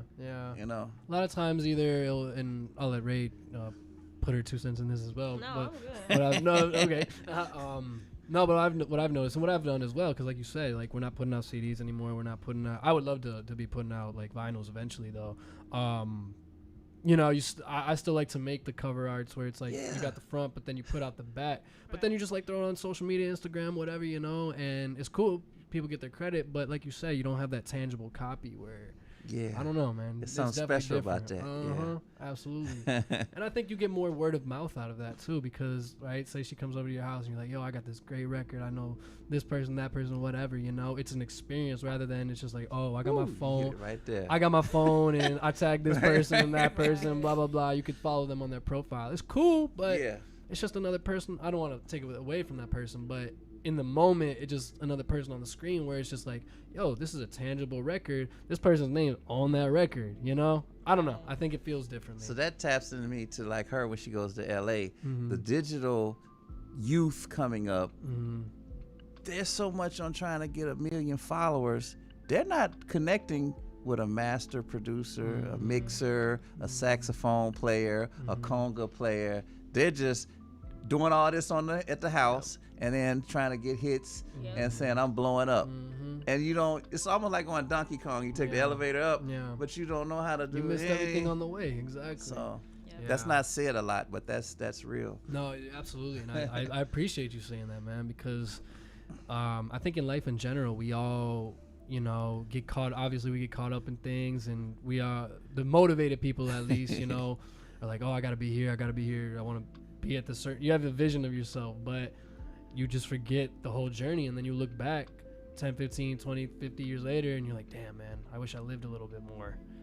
Another thing that's dope about her, I heard her say she likes the youth. You know, that's it's almost like if she gets $1 million, she might have a beautiful house, but I still see her. She gonna do something to help the community somewhere. Absolutely. A school or something. I want to own my own international music school. That's why I studied international business. I see. I'm just saying. It's like, What's that gravitational pull for? Because I'm a big youth person too. What's that pull for you? What's like? I have to be there. And who are their role models right now? Exactly. The little ones coming up. What are they listening to? It's just like I just know all the people that were influencers and role models for me, and I want to be that for other people. Same reason I like working with like teenagers and stuff, because like I remember like my old camp counselors and my old teachers, like you know what I mean. So now I like to be that. Like now I love doing camp counseling, like because I want to be like, oh, I remember Ray. Yeah, she's the one who got me into doing this. Or, Ray, the one who told me that I should blah blah blah. Like just always being a part of their lives, and if you can influence a whole new generation, like. If I get that kind of power in the music industry, then that's like unmatched. Like that's my ultimate life goal. Absolutely. You know? So with an international music school, if I can train like the whole next generation of child prodigies, that's dope. Absolutely. Yeah, it's possible too. It is. 100%. That's the goal. Because the thing is too, and this is what I learned, because I used to be a camp counselor a few years myself, and I did it for the same exact reasons. You know, I became a camp counselor at the same camp that I was a kid there, you know, and it was just like I know what they gave me, so I want to give that to them. Exactly. So I totally feel that. And I realized too, like having it have been in my neighborhood, like once I was done with that chapter of working with the kids at that place, I still got to see a lot of those kids in the neighborhood or whatever, you know. So like they're gonna look up to you, they're gonna still want to be a part of your life. Of course. So for you, Ray, you know, it's just like you create some kind of like big school conglomerate of some sort, whatever. Yeah. You know, you may not realize it in the moment, you know, because you're so focused and busy on uplifting all this youth. Right. 10, 20 years later, you know, you're probably going to breed some of the most successful artists, right? And the fruits of your labor is only going to uplift and legitimize you even more, you know, because you took a chance on those kids. Because the kids, I mean, they're an open canvas, you know. Yes. They can be anything, and you take a chance on them, they're gonna love you and adore you forever. Yeah, you know? I was just talking about that with my aunt yesterday, like how I was a blank canvas and like everything my parents poured into me is why I'm the way I am. Like, I'm not scared to travel because my parents threw me on a plane to Australia by myself when I was 12. Wow, that's crazy. Wow, right? Literally. But it was fun. Like, it's part of why I'm how I am. I'm very outgoing. I'm not afraid to do anything. Like, I'll jump out of a plane right now. For real. That's awesome. Yeah, and that's why I like talking to people. That's why I learn languages, because I want to be able to talk to everybody. Like, I don't want language to be a barrier. But for me, music is a universal language. Absolutely. So I connect with people through music. Like, if I can't speak your language, which I'm missing, like a million, then music is my thing. Because it don't matter if you speak English or not. We can play these chords real quick. Yeah. You know, like, it is what it is. You know what's cool too is that like not only musically are you know super versatile and diverse, but you having those being trilingual basically, right? Oh. I mean you get into reggaeton, that's a whole other thing. I write songs for my Spanish artist friends. Dope. Reggaeton and then France. I was actually in France I'm sorry, 2020 when New Year's of 2020. They have an amazing hip hop community going on there. Absolutely amazing. I would go on like Apple Music or Spotify and like they have like the best music coming out of like whatever country or whatever. So like US, France, whatever. Like go to some of those and you'll find some like there's some dope French hip hop out there. That's dope. So like wait, I low-key did this girl in my class, my capstone class. She did her whole capstone on hip hop French music. Hip hop, because you have to pick a place and you have to pick a topic, and she did like hip hop music in France. Yeah, that's crazy. Awesome. What did I do? Oh, I did the lack of access to music education in Guatemala. Ooh, that's a lot. Guatemala. That was a lot. Have you been there to Guatemala? No, I haven't. Okay. Wait, did I? Yeah, I did Guatemala. Okay. But no, I never been there. That's just whatever. Sure. Would you have like a few words off of that? Like lack of what is lack of access to music. What was the key information that you took out of that? So that you could share? Key. I know there's probably a lot. Yeah. The key contributions to the lack of access to music education in Guatemala are poverty for one. Like a lot of people just can't afford it. Absolutely, no doubt. Lack of support for music as like a necessary, like for music to be implemented into school curriculum, which that's a whole section on that. What else is there? Lack of like what do you call it? The administrative support, like schools and stuff. Basically, there's so many other things to worry about that music education is not a priority. Exactly. Yeah, and then there's the whole, like I said, people can't afford it. They can't afford to pay teachers, and music education is just not a big thing there. Like, but it's crazy because I got to talk to this girl who's actually from Guatemala because I interviewed her, and she was like, somebody told her I was writing it, and she was like, that's exactly why I left, because like there's no music scene, there's no like place for musicians. Really, I was like, dang, for real? That's what she told me. So it's a long. I mean, my capstone thesis was like 30 pages, but damn, that hurt. Yeah, that sounds tiring. I remember those days. I didn't do a capstone, but man. But I had to write that to graduate. It's like my thesis. It is my thesis. Well, shout out to you. Real 30 stuff. pages. That's super tough. Absolutely. A book. Yeah. I went to Peru when I was like 12 because my mom's friend had passed away. His family wanted to like spread his ashes on like Machu Picchu. It was amazing. It was crazy. But to your point, in terms of like Guatemala, more so just South America in general. Yeah. And I was only 12, so I can only soak in so much. But something I really remember is like walking around and we're kind of going up towards Machu Picchu, and it's a continuous walk even to get there. And then Machu Picchu is just super like steep, and mind you, I was terrified of heights, so I'm looking down, I'm like feeling everything. But yeah, I mean, just the people there, you know, living so humbly, you know, and you got the kid, you know, half of them barefoot and whatnot. And I remember they told me, like, I forgot who I was with. They were like, they gave me a bunch of pencils to like give to the kids, because I was a kid at the time. They wanted me to relate. I felt a little weird about it, just because, like, not who am I, right? Who am I? You know, but at the same time, it was like, in that moment, these kids were so, just for like a bunch of like mechanical pencils, they were like excited. Oh my God, you know, I'm so happy, you know. And I don't know, you whether you're learning about stuff like that or you experience, you know, you go to Australia or whatever, like that's my favorite country. Really? I'm gonna ask you about Australia after that, you know. But I think my point is that, you know, you have to be in those places outside of your comfort zone to really, I don't know, understand. You take it for granted. You take it for granted. That's what I'm saying about global, you know? perspective. Like, studying stuff like that and really traveling and meeting people from all over is the only way that you understand. Like, the only way for you to know what that's like. Because American culture isn't everything.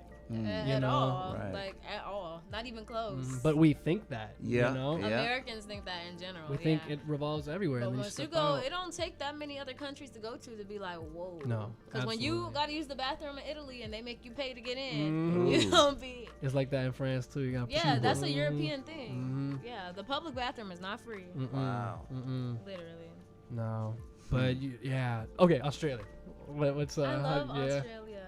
What about it?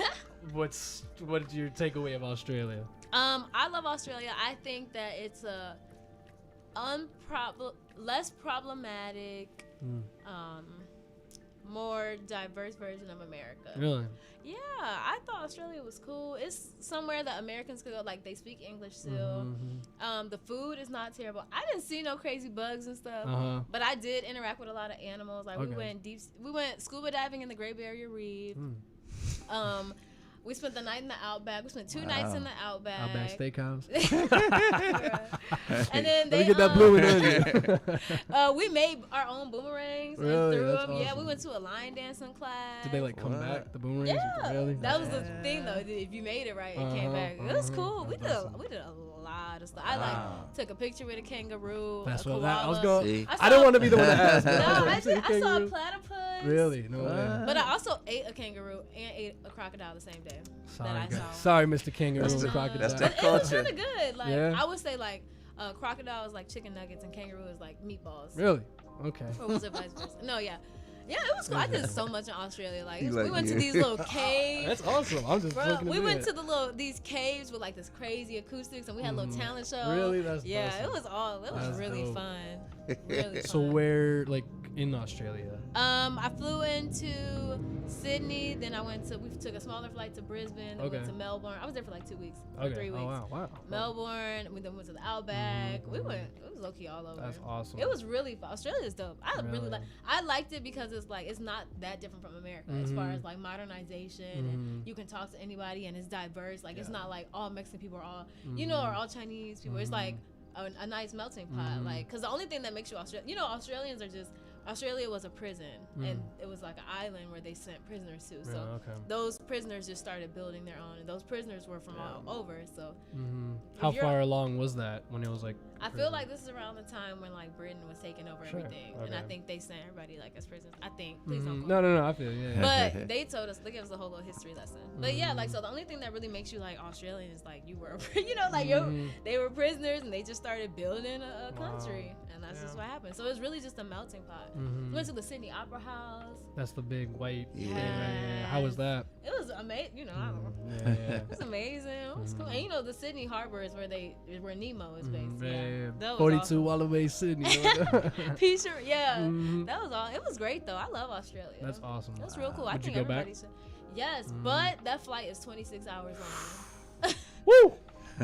2 days. Like, bro, we watched the sun rise twice on the plane. Like that's how long that flight is. But I would like buy a house in Australia. I would love it there. Yeah, it's hot though. Their summers get up to like 120 some degrees. Because they're closer to the equator. No. Yeah. Well, yeah, they're the other way though. They're southern. So there's. Oh, okay. I got. But yeah, it gets real hot, and then they're opposite seasons. So yeah.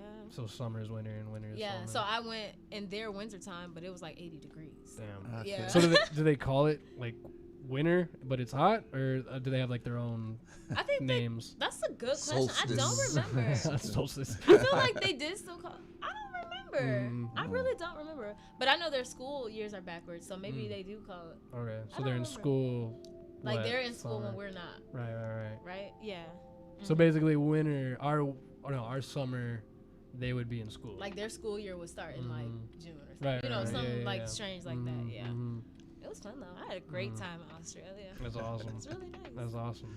Yeah. Spike Rebel, you've been out of the country, or you at least out of the I've been to Jamaica and the Cayman Islands. I've been on several cruises. Okay. Yeah, I've never been on but even Jamaica, I didn't get to see the Bob Marley stuff. Part of it was scared because you don't know when those taxi guys. You don't know if they really want to rob you or this is what they do all the time. You know, but this is what they do. Australia is not technically on my to-do list because when you watch TV, I only see killer jellyfish, black widow spiders. That's what everybody says, but I swear I only saw like one spider. They say if it get in your shoe, that's it. But you know what they do have that freaks me out? Them crocodiles. I can't. Oh. Because they got little like how we got like squirrels. They got like these little crocodiles. Oh, I can't. Now that. So he's got little crocodiles just running around all over the place. Or it just be like sitting on a rock. And you supposed to just walk by like, girl, I'm not going up. Are they gonna like snap? I don't want to see it. Squirrels are gonna kind of. I mean, you get that one crazy squirrel that's going like just gonna like pounce, but. Bruh. I've been to a few Indian sweat lodges in New York. That was different. That was totally a different experience. Being in that heated igloo. It's not an igloo, but it's the pueblos. Yeah, and they pray in their language, and then if you have a necklace, they'll bless it. I was invited to that from a poet, so that started making me think more universal. Absolutely. It's like you say your prayers, your thoughts go out into the ethers, which is, you could say this is nothing, but it's something. Oh, no doubt. Even if you say up in space it's all blackness, but something exploded in that energy that made all of this that we're sitting in. Absolutely. We're all and matter. It's spinning around and we can't even see all of this. Wow, that's real. Yeah. Out of the darkness came something. Right. Absolutely. Absolutely. So so that was in New York. The Indian sweat lodges was very. I would like to do something like the Tibet. What do you call those? Where the monks be up or something? Okay. I might hate it, but I think it would kind of sort of wipe out all of this. Like you said, we take everything for granted. You're not gonna be up there drinking Coca-Cola and apple pies and McDonald's. It's more like getting fully into what the hell, who am I?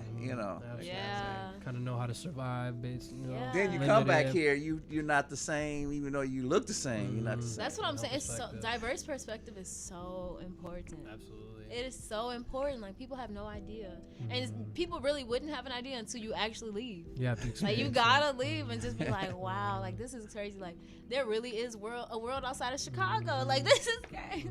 Now Vic Lavender, he's a dance producer for Sophisticato in Chicago. He took me to New York. He spent like DJ for an hour. Then they had me, he played the record and I'm playing on top of it. Then he let me play something solo and then he went back to do his second set, right? When we finished, the Chinese people in there were bowing like, you guys are good. Now, I'm thinking, I just left Chicago in the basement recording with him, all kinds of stuff. But when it went over there, they're selling it, and the Jamaican guys were like, you guys keep doing this, oh my God. If I never went, you wouldn't. I would have no clue that we like if we're working, we like, man, that's tight, that's nice, but you really don't but it's know. Not like, oh. So that just freaked me out when they were bowing. That's like, wow. Real respect. Wow. Real respect. And that's the thing about Americans, man. I don't want to be up here trashing America.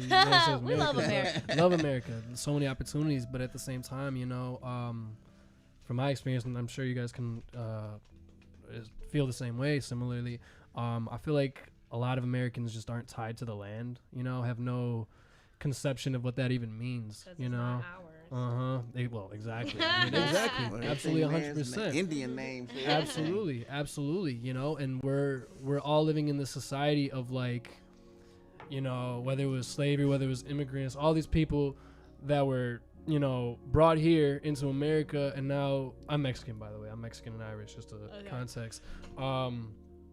We're all feeling like a little lost, because we don't know where our truest roots are. Maybe you have an idea or not, but it's not promoted here. It's you're given the U.S. history textbook, and you look at Egypt, and they got the white what's it called, Sphinx and whatnot, and like this is obviously not right. All the noses cut off the statue. What happened?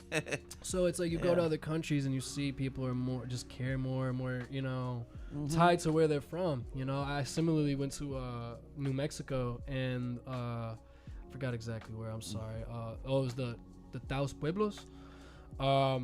Basically, they have a whole community of pueblos, like literally, made out of the not sand, but it's some kind of, I'm sorry, people listening to that, I sound ignorant, but basically, whole community. And when I went there, I thought, okay, again, going back to what you learn in school, you think of Native Americans, just totally living on the land. They got their teepees and whatnot, whatever. I mean, sure, they absolutely are ingrained in their culture, right? And living off the land. You got the mountains. I mean, who knows where they are financially, right? But you feel the richness of just being in that area, But at the same time, like they're living super contemporary. They got their phones. I walked into one spot. There's this dude playing like a PSP and stuff. I'm like, yo, that's what's up, Just started having normal conversations with these guys, and you could tell that they appreciated that, because I feel like a lot of people will come up there and just kind of be super tourists and just be, outside looking in type of thing, rather than wanting to be immersed in it. So that's my point. And to what you guys are saying, you have to step out of your comfort zone. You have to be in those places that naturally, instinctively opens your mind, like, yo, like this isn't normal to me, So I'm glad that you guys had that experience, and don't be afraid. It doesn't seem like it's a key going outside of your comfort zones, Yeah. Absolutely. Is there any places you guys want to tour? I've never been on a tour. I was supposed to be on one. It didn't work out. So, but no, I don't know. Europe. That's my thing. Europe is easy to travel to because everything is right. Like you can travel 20 minutes east and be in France. Like, that's what they're here. Yeah. It's way different than these big old countries. I'd like to get like the full experience when I travel. So I would probably want to go to like. Oh, well, I was saying that because I wouldn't want to just tour. Like, I want to stay for like a month and really try everything. But I really I've never been to none of the continent of Africa. Okay. So I would really love to see some, like, even if it's South Africa or like Ghana or Egypt. Oh, I want to go to Egypt so bad. But I'm trying to go to the motherland. Absolutely. And see what's over there. Absolutely. Yeah, that's lit. That's super lit. And hey, you get to a certain point or whatever, you can bring obviously yourself, but your resources, connections, And you know what? Also, even though I hate the cold, I would love to go to Antarctica. Yeah. Like, I would love to. Just to be, like, imagine being surrounded by ice caps. Like, whoa. Like, this is... I'm gonna use Spike on that one. I'm good. We get like ice caps. You go to Lake Michigan, you get all the ice caps you need up there. But imagine like standing on like a piece of ice and it's just all white around you. And then it's like the what's it called? The Northern Lights. Well, they will have the Southern Lights. That's gonna be an album cover for her. I'm cold. I'm cold. Or because I would love to see. I forget what the real name is, but you know what I'm talking about, Northern and Southern Lights. Yeah, that's unreal. I want to go. Yeah, that's something different. You gotta freeze to get there to see it. You gotta take a ship to get there. I think. I don't know if they fly over there. But isn't there somewhere in America, like Alaska, you can see them from? I think so, or maybe like Canada or something. Yes, Canada too. Yeah, there's somewhere you can see. Yeah. That's crazy. Her whole road team be like, I don't know about this one. How frequent are flights even to Antarctica? Like, do we know people that live in? I don't know. Here, we can look up when. Like, there has to be somebody that lives in Antarctica. Look up next flight to Antarctica. To Africa. I know it costs a lot of money. I wonder how long it is too. I'm very curious. Wow, that's on your to-do list then. Man, Damn. $1,200 flight, $1,300 flight. So if you were to go Monday, September 20th, and go back Sunday, October 3rd. Oh wait, that's Argentina. And the flight is 28 hours. But that's doable. Well, I mean, I did Australia. One of the flights cost $5,000. That's up there. Oh, there you go. Antarctica 21. Wow. I just don't. Sorry, I'm curious. No, I'm curious. I would go though. What does it say? Antarctica 21. That looks so cool. I would go. Oh, no. You don't want to go? There it Look is. how There cool we go. that That looks. does look pretty Like cool. imagine standing right there and just being like, You wow. like the whales coming. Bruh. Got the big old seals popping out of the water. Bruh, and then the it's just penguins. like being surrounded by ice and Yeah, snow. that's Like pretty that's cool. crazy. The sky looks so blue. So what happens when you're hungry though? Polar come with bear. The, gotta come with the snack. Oh yeah, you gotta eat a polar bear. Oh Sorry, man. Mr. Bear. Vice versa. Or What? he eats you. Yeah, That's right? an air cruise. What's More. that? It said air cruise. Yeah, go ahead. So it's like not a boat, but I'm confused on Yeah. how that works. Well, that's good. She's whoever her future husband or whatever, he's gonna be. You got to be Sure, very there you go. special. You're hearing it right now. Take her to Antarctica. We gonna win her heart. I want to go to Antarctica. I would, Honeymoon. I'm right sure there, I- baby. Like what? He gonna be freezing. She gonna have the top of her life and everything. but I hate the cold. That's why I'm really like. But I Oh. just want to see. Yeah. Because I do hate the cold. That's why I'm leaving She Chicago. said it was cold too. in here, right? No, for There's this real. freezing I Yeah. hate the cold. Like Nah. I love the heat. Uh-huh. I would love to live where it's always 150 degrees. 150 outside. degrees. Whoa. Yes, I love the heat. I would like I will sit in my car Louisiana. just because I want to just sit in my I just Okay. like the heat. I don't want the feel air you. on. I don't want the windows open. I Wow. just want to sit in my car. Texas is always a All good right. place to just Texas, Texas. soak in your own Louisiana, humidity yeah, and man. Ooh, Texas can is get a it. touchy subject for me right now. Oh, Okay. I feel that. Do you want to go on that or no? Because you brought it up or no? It's not. I mean, You don't I have just to. had a little summer fling, and Okay, it was with I somebody feel from you. Texas. I Yeah. feel you. I feel But you. it's okay. Shout out Texas. I got a lot of family in Texas. So shout out Texas. Shout out my Texas. Texas people. Shout out Texas. Shout out Houston. I guess. Okay. Oh, that was ghetto. I guess. Houston. Houston's cool. In New York, they say Houston. Houston. Yeah. Houston. It's spelled the same way. Houston right, Street. right. What else is in Texas? San Antonio, Dallas. Dallas, yeah. Austin, El Paso. Austin. Honestly, I have never been to Texas. Really? I have. They Yeah. got scorpions. They I've got driven warthogs. Yeah. Yeah. Oh no, y'all Lizards, talking about little snakes. Australia? Yeah, they do. Yeah. I saw it. I would recommend either San Antonio, like for a first time, either San Antonio or Austin. Mhm. Me personally, San Antonio, because you go to the Riverwalk, it's amazing. That's nice. Mm. Awesome. Texas is huge. It's huge. Yes. It's huge.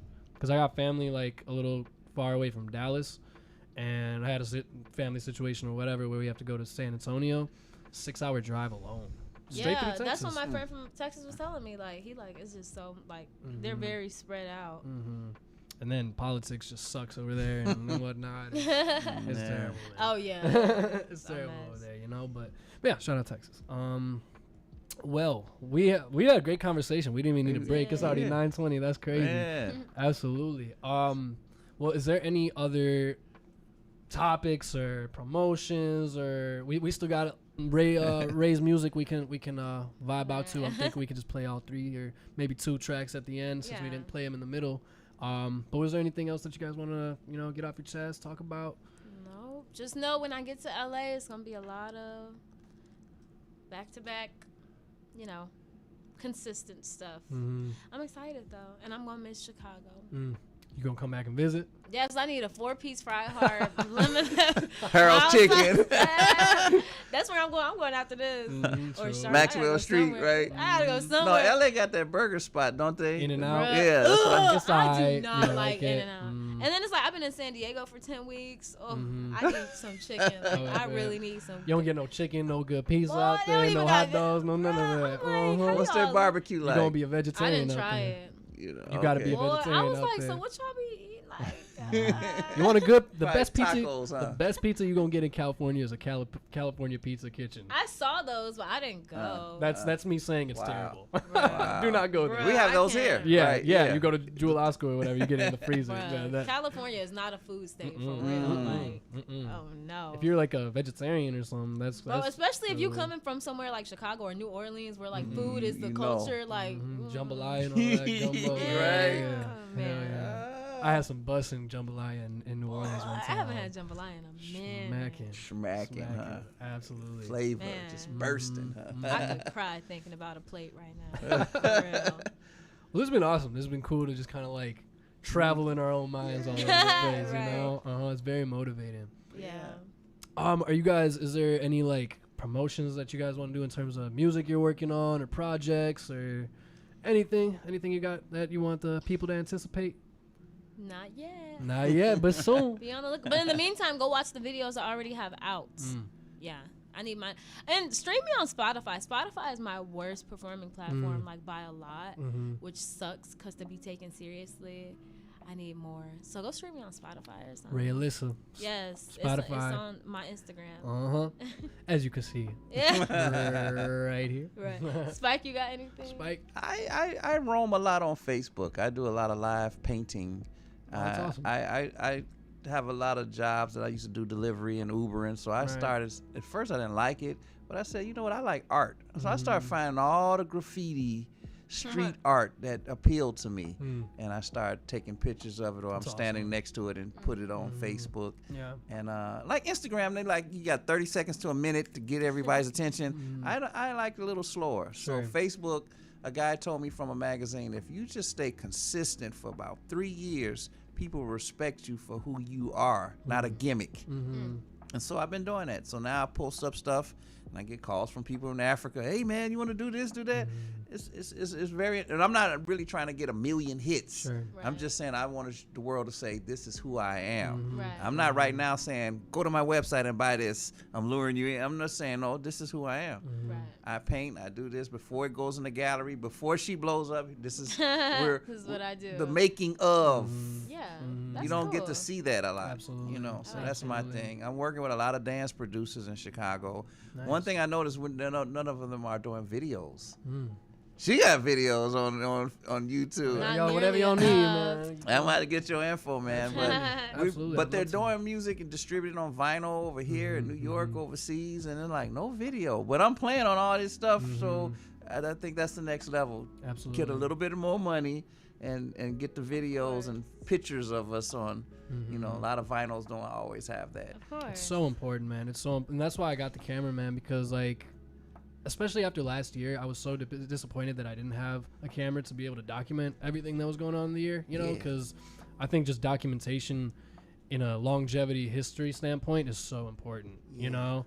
Yeah. I mean, you think back to, you know, far back history, you're only going to get so much. You're not going to hear people. What's cool about nowadays is, you know, people will be able to see this interview for the rest of time. As long as internet is up, people always going to be able to come back and hear That's your guys' dope. voice and whatnot. That's But dope. like, I don't know, like George Washington or something, you're not going to get here. You're not going to get much from him, you know? So my Right. point being is like in your own personal life, whether it's your phone or whatever, I think it's so important to document because you may not realize it now, but in 2, 3, 5 years, you're going to be like, damn, I'm so happy that I got this, you know, recorded. You never know. This might sound kind of weird, but if she dies in her cemetery, they may have something where you could push a button and see her right now. I would love her hologram comes up. Yeah, it's I like would love that. versus just live from such and such to Father. Yeah, absolutely. You That would know, be that's That would where be it's dope. going, you know. Yeah. So keep doing your good stuff. She's Absolutely. like not a diamond, a diamond in the rough. Oh, no doubt. But you can Thank see you.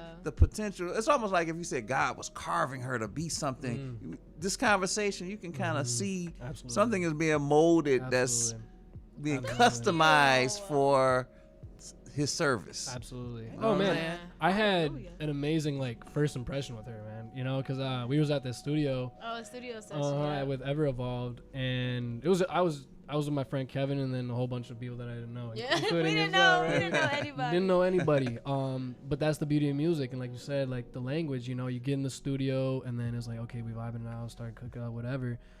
Made a track. I don't know what happened to that track. Who knows what happened? But I was just like, whoa, like she knows what's up. You feel me? Your Right. talent is is out of this world, obviously. You know, Thank absolutely. you.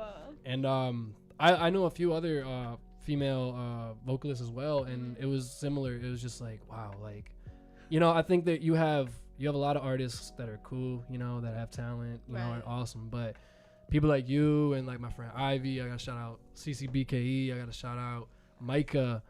Like, you're all so, I feel like, ahead of your time. You're so special. You're what the music, you're what life needs in general. You know, there needs to be more of you. Yeah. Thank you. Wow. Absolutely, Like absolutely.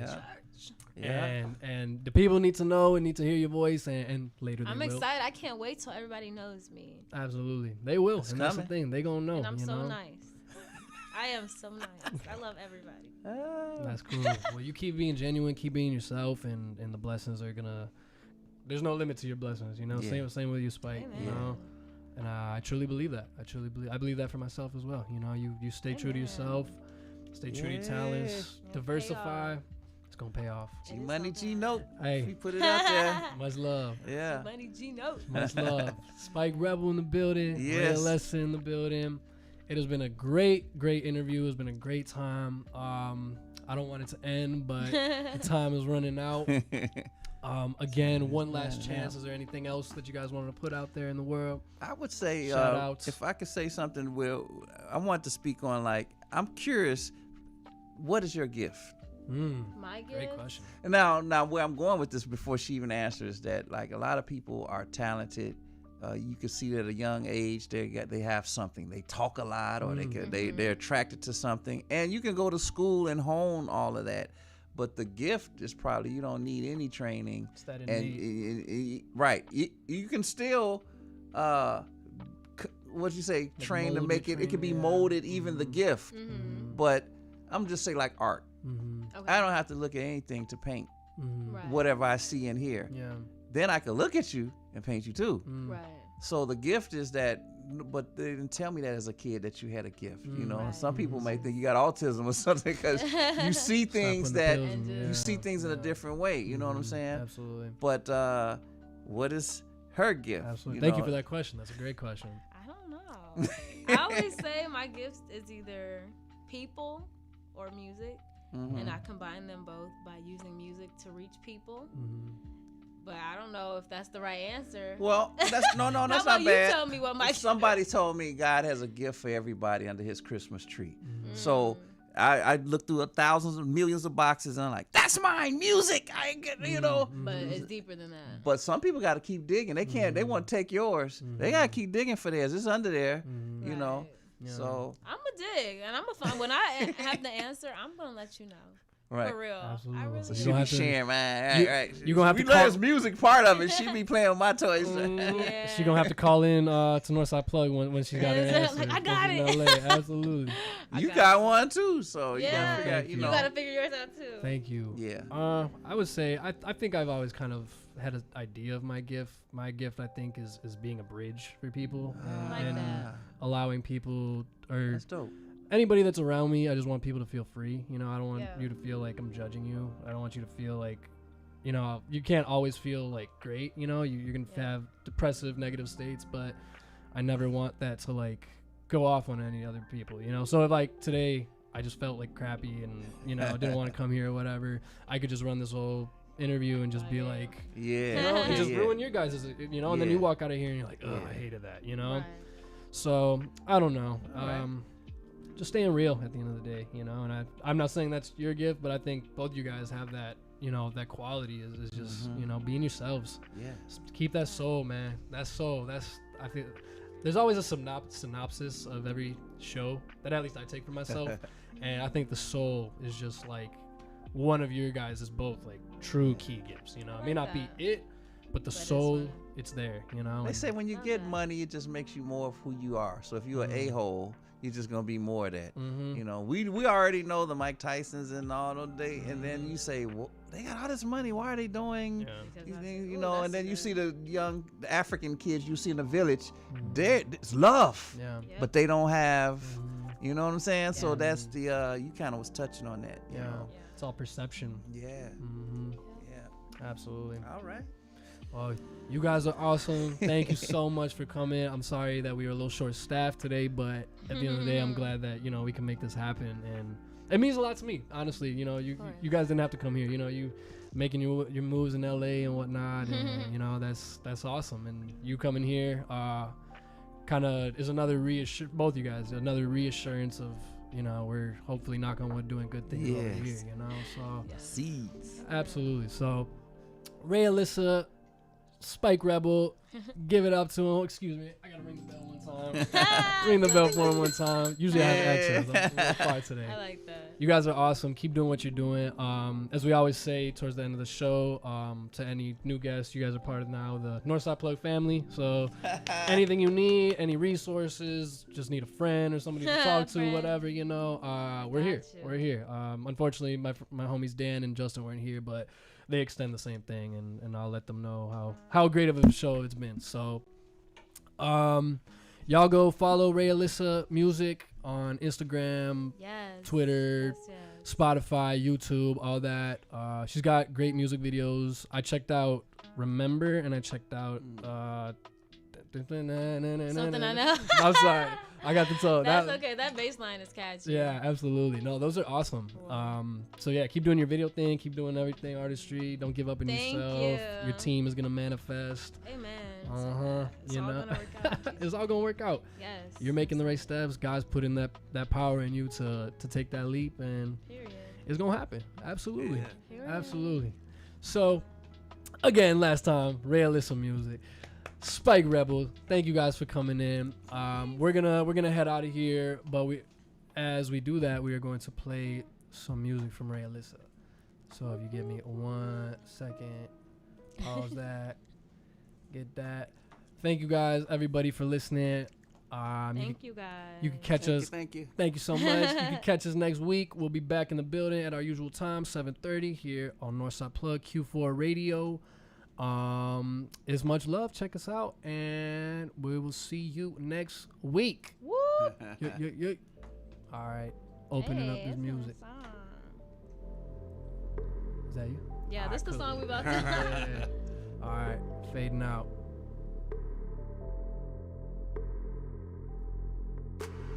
Why don't we argue? Why don't we fight? What can I say to make it right? I've seen your face 1,000 times. Where's the truth in all the lies? How are we falling out of love? Try a little more, find a buzz. I get the feeling that you're really giving up.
there's one thing I know.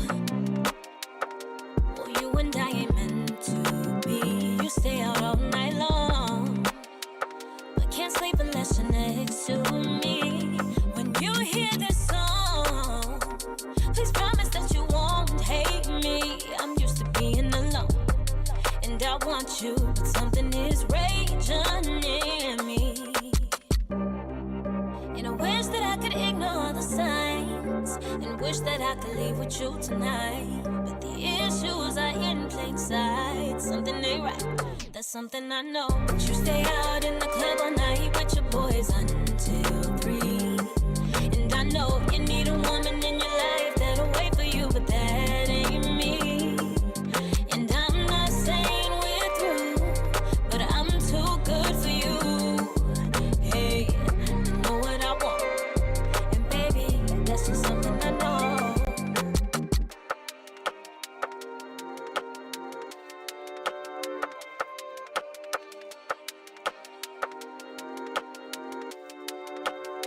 And so let's switch up the roles. How would you like if I decided to ignore your calls? You ask about the things you bought me, and I say they're lost. But if loving you at a price, what would it cost? 'Cause we lived and we learned and we knew what it was when we fell in love. And I wish that I could ignore the signs, and wish that I could leave with you tonight. But the issues are in plain sight. Something ain't right, that's something I know. But you stay out in the club all night with your boys until 3. And I know you need a woman in your life that'll wait for you, but that ain't me. And I'm not saying we're through, but I'm too good for you. Hey, you know what I want, and baby, that's just something I know. So if a scrub is a guy who thinks he's fine, then that must make you a buster. You keep on telling me what you got, but you sit on your broke ass. Oh no, you can't have my number, no. I won't give you my time, and no, don't wanna meet you, no, no. But you stay out in the club all night with your boys until 3. And I know you need a woman in your life that'll wait for you, but that ain't me. And I'm not saying we're through, but I'm too good for you. Hey, you know what I want, and baby, that's just something I know. But you stay out in the club all night with your boys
Cause I